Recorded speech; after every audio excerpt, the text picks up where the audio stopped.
Muy pero muy buenas tardes para todos. Bienvenidos a Esta Boca es Mía. Hoy vamos a estar tratando dos temas. Por un lado, bueno, el Frente Amplio y Partido Colorado buscan consensos en torno a la eutanasia. Nosotros teníamos el otro día sentado aquí con nosotros, hablando de ambos proyectos en general, al diputado del Partido Nacional, Rodrigo Goñi, bueno, oponiéndose fervientemente filosófica y hasta jurídicamente al concepto de eutanasia. Hoy nos va a estar acompañando Luis Galo, el diputado del Frente Amplio. Pero recuerden que hay dos proyectos presentados, Partido Colorado y del Frente Amplio. Hay que ver qué puntos en común pueden tener como para terminar elaborando uno para ser realmente analizado. Pero antes, hay un debate en este momento que está en boca de muchos, de los protagonistas del quehacer nacional, y que tienen que ver con la negociación colectiva. Hay un proyecto que está pretendiendo modificar, que emitió el Poder Ejecutivo al Parlamento para su estudio, cambiando algunos puntos y observando en la mayor medida posible lo que planteaba los reclamos de la propia OIT. Nos acompaña telefónicamente en este momento el subsecretario de Trabajo y Seguridad Social, Mario Aristi. ¿Cómo le va, Aristi? Mucho gusto, un gusto de conversar con ustedes. No, muchas gracias a usted. Bueno, si podemos ir por el principio, ¿no? Estas modificaciones que se proponen y los puntos en los que no se termina de poder contemplar las propuestas de la OIT, ¿en qué mejoran o en qué pueden eventualmente perjudicar a cada parte? Bueno, a ver, una breve introducción. Sí, cómo no. El proyecto de ley de negociación colectiva hoy vigente incorporó algunas disposiciones que causó controversia en la Cámara Secretarial. Hace muchos años, ya estamos pasando de más de 10 años, las cámaras secretariales presentaron una queja ante la OIT discutiendo algunas disposiciones de la ley hoy vigente de negociación colectiva.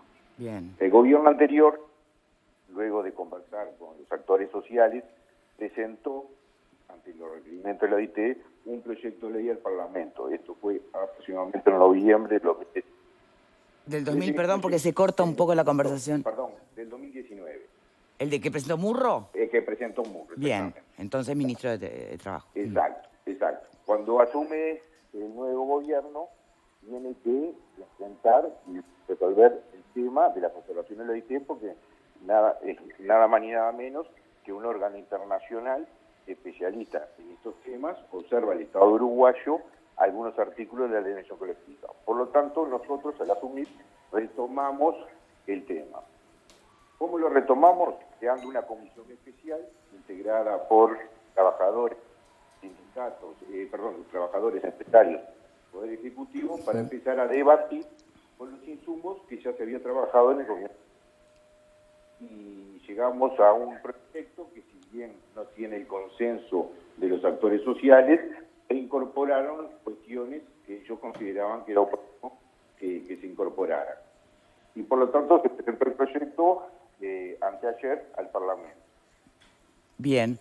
Vuelvo con la pregunta entonces, más allá de la introducción, ¿no? Por ejemplo, que se haya quitado la cláusula o modificado que suponía cuando vence un contrato, que se haya establecido por negociación colectiva, bueno, poco menos que seguía vigente hasta nuevo aviso. Exacto. Se está eliminando ese punto, o sea, que ¿qué pasaría cada vez que se vence un contrato? Ahí está. El proyecto de hoy vigente consagra en cierta medida la ultractividad.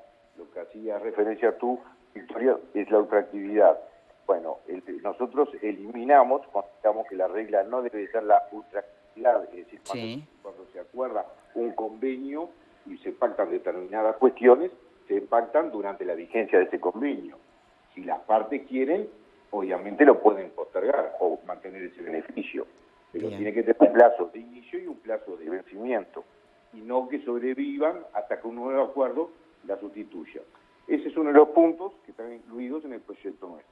Bien, que supongo habrá sido de los más álgidos o que han tenido menor consenso, ¿no? Sí, ese es uno de los puntos que hay menor consenso. ¿Cuál otro? Hay otros puntos, por ejemplo, cuando se solicita información confidencial, se pide la personería jurídica. ¿Por qué? Porque en cualquier negociación, y para que las negociaciones sean realmente efectivas y profesionales, se puede manejar información sensible y es lógico que quien entregue esa información y quien la reciba tengan personalidad jurídica. Al tener personalidad jurídica... Eso, perdón, ante cualquier violación de la confidencialidad, que haya a quien reclamar o quien responsabilizarse. Exacto, frente a la violación Claro. de una información que trasciende cuando no debería trascender, hay un sujeto de derecho que es justamente la personalidad jurídica. Bien. En este punto, también te hago un paréntesis, porque ya hay un proyecto sobre la personalidad jurídica. Sí, de por las eso, sí. señales, que es más abarcativo, ¿no? Es más abarcativo, tiene media sanción, está media sanción por parte de diputados y se está considerando en estos momentos el Senado. Bien. Volviendo a las observaciones, estamos dos puntos. Después hay otro punto que cuando la ley actual dice que cuando a nivel de empresa no hay un sindicato, queda legitimado el sindicato de rama. Sí, o sea que un trabajador no afiliado puede apelar a ese sindicato voluntariamente, pero no está exigido por ley a estar sindicalizado. Bueno, exactamente. Así como lo dijiste, es lo que dice Luego hay un tema de vigencia de los convenios colectivos, de registro, la publicación, mejor dicho, que la OIT dice que no debe requerir autorización del Poder Ejecutivo, es decir, la vigencia cuando las partes acuerdan, firman y empieza a regir el convenio y que no requiere ningún requisito o acto por parte del Poder Ejecutivo. Bien. En términos generales, lo entienden como modificaciones que apuntan a flexibilizar los vínculos y las relaciones laborales o por el contrario, a dar más garantías. ¿Cómo lo ven? A ver, garantías. Primero, es importante una ley de negociación colectiva. ¿Por qué es importante una ley de negociación colectiva? Porque da certeza jurídica a lo que se acuerda, a lo que se firma. Es decir, que estamos de acuerdo en que tiene que haber una... Lo segundo, lo deseable es que esa ley de negociación colectiva tenga el consenso 100% de los actores sociales, porque en definitiva es la ley por la cual ellos van a actuar. Claro. Pero ¿se logrará ese consenso? Bueno, a ver, a nivel de los actores sociales y con todo el trabajo que hemos hecho, el proyecto no se presenta de forma consensuada. Si bien hay algunos artículos que no son observados por las partes, no puedo decir que 100% del proyecto está consensuado por los actores sociales, porque no fue así. Si bien son escuchados, hemos intercambiado muchas opiniones, no se logró un 100% de consenso. Pero no lo podemos olvidar que esto no es una cuestión del gobierno. Aquí la propia OIT, en el cual el Uruguay es miembro de la misma, y ratifica los convenios internacionales, tiene que cumplir con ellos.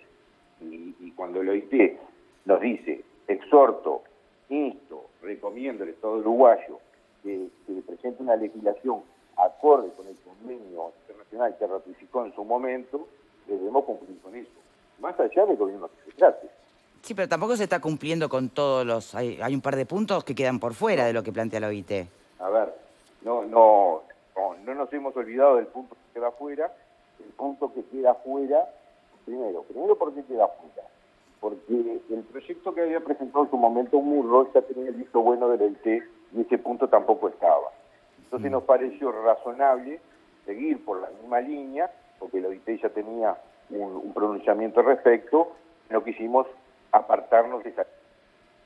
Ahora, el punto que queda fuera está relacionado con la competencia de los consejos salarios.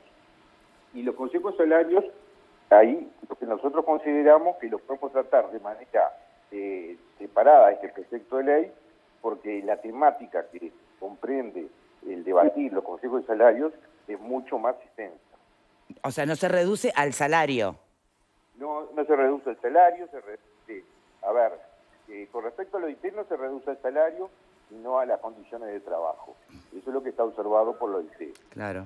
Más allá de eso, en campaña electoral lo hemos dicho, que si bien nosotros somos muy... afirmamos la existencia de los salarios y realmente queremos que funcionen, los tenemos que ayornar. Ayornar, me podrán preguntar qué significa. Claro. Bueno, en primer lugar, reagrupar las diferentes actividades. ¿Por rama? Por rama, agrupando diferentes actividades que hoy consideramos que no están bien encuadradas dentro de los grupos de actividad. Otro tema, por ejemplo... ¿Tamaño de las empresas no alcanza con que sea por rama y no por dimensiones de la empresa? No, a ver, la negociación colectiva, la ley permite negociar a nivel de rama y permite negociar a nivel de empresa. Lo deseable muchas veces, es como una opinión personal, en los consejos salarios que se negocian por ramas, lo correcto es establecer cuestiones básicas, mínimas, que puede ser comprensiva de todo el universo de empresas, y luego que a nivel de empresa se negocie las particularidades de cada una de ellas. Y ahí uno se ajusta muy bien a la realidad. Eso lo permite la ley, eso se puede hacer. Lo que pasa es que muchas veces los consejos salarios se regula muchas cosas, no solamente salarios, se regulan prima por presentismo, premios, muchas cosas más. ¿Y cuál sería el límite entonces de lo que debería regular un consejo de salarios? A mí me parece que el límite está, el consejo de salarios debe fijar salarios, las condiciones de trabajo, esta que estamos hablando, sí, que pueden ser comunes a todas las empresas que integran un grupo de actividad, y las dos partes, sectores y trabajadores y empresarios que están dispuestos a negociarlas, bienvenido. Ahí el Estado no puede intervenir. Es más, la OIT establece que el Estado no debe tener injerencia en esa negociación, que debe ser libre y voluntaria. Y luego, a nivel de empresa, el empresario con su sindicato puede firmar convenios colectivos que no dejan de ser un instrumento muy importante, porque los cambios en el trabajo hacen que se modifique la forma de trabajo permanentemente. Sí, y más en estos tiempos. Sí, y más en estos tiempos. Y el mejor instrumento es la negociación colectiva. No sé, se incorporó una máquina. Bueno, perfecto, cambió determinado horario, puesto de trabajo. Bueno, para formalizar eso, el instrumento perfecto es el convenio colectivo. Bien. Y solamente para finalizar, Aristi, hay compromiso, yo entiendo, sí, lo prometió en campaña, mantener los consejos y salarios, bien, pero esta ley en concreto, que con estas modificaciones, este proyecto de ley, ¿de verdad si no hay consenso de todas las partes, no se llega a ningún lado? A ver, el consenso ya de este proyecto que se presentó no hay. Ahora viene el debate parlamentario. Es deseable que este proyecto de ley, así como está, sea votado por todos los partidos políticos. Pero va a terminar saliendo por mayorías. No lo sé. Que sería lógico por un lado, pero seguramente no suponga el consenso de todos los actores sociales, ¿no? No lo sé si en el Parlamento no he votado por todos, porque este proyecto contiene muchas disposiciones que contenía el proyecto de la última administración del Frente Amplio. Obviamente, como no se puso a discusión y se archivó porque era el fin de la legislatura... No se debatió en aquel momento tampoco, claro. No se debatió en aquel momento, pero hay un antecedente, y un antecedente importante. Bien. Aquí el problema, y hablaríamos bien del Uruguay, es uno de los principales, está en los primeros puestos de cumplimiento con los convenios internacionales de trabajo, y una ley tan importante, que es un derecho fundamental, la negociación colectiva, reúna el mayor consenso posible. Bien, exacto. Para eso. Muy bien, Aristi, muchísimas gracias de verdad por su tiempo. Un gusto hablar con ustedes. Muchas gracias. Era el subsecretario de Trabajo y Seguridad Social. Lamentamos que no haya sido muy limpito el audio, pero creo que se entendió. ¿Qué bemoles o qué virtudes le ves a este proyecto de ley? Es una pregunta muy difícil para alguien que no es ni laboralista, ni especialista en negociación colectiva, ni negociador, ni etcétera, etcétera, ¿no? Me parece que es bastante complicado. De todas maneras, entonces, no, de todas maneras uno como opinionista, diría sí, el profesor Ventura, y no opinólogo. No opinólogo, porque el opinólogo es un especialista en opiniones, un opinionista. Un opinionista, panelista. Como opinionista, panelista. Yo leo las 5 modificaciones y a mí me parecen razonables. Una, la de la ultraactividad, es decir, que los convenios no se renueven automáticamente, si no es con acuerdo de las partes.